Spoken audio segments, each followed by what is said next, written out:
മുക്കത്ത് വണ്ടി നിർത്തി കുറച്ചു നേരം ഒന്ന് വിശ്രമിച്ചു. ഇത്തിരി കഴിഞ്ഞപ്പോൾ എൻ്റെ വണ്ടിയുടെ മുന്നിൽ മറ്റൊരു കാറ് വന്നു നിന്നു. അതിൽ നിന്ന് എൻ്റെ സുഹൃത്ത് ജനീഷിൻ്റെ മേഡവും പുറത്തിറങ്ങി. ഞങ്ങളൊരു സെൽഫിയൊക്കെ എടുത്തു. കുറച്ച് നേരം സംസാരിച്ചു.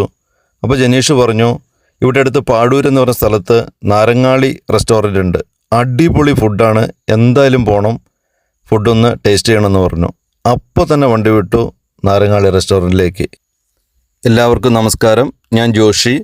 ഇന്ന് ഞാൻ പരിചയപ്പെടുത്തുന്നത് മുക്കം കൂളിമാട് റോഡിൽ പാഴൂർ എന്ന സ്ഥലത്തുള്ള നാരങ്ങാളി റെസ്റ്റോറൻ്റാണ്.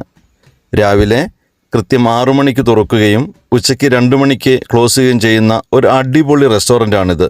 ചിക്കൻ കൊണ്ടാട്ടം, ചിക്കൻ മപ്പാസ്, ചിക്കൻ കോക്കനട്ട്, പിടിക്കോഴി, ചെമ്മീൻ, കൂന്തൽ, ഞണ്ട്, beef fry, beef liver, beef കൊണ്ടാട്ടം, ഫിഷ് കടായി, താറാവ്, ചിക്കൻ ഗ്രീൻ ചില്ലി, പൊറോട്ട,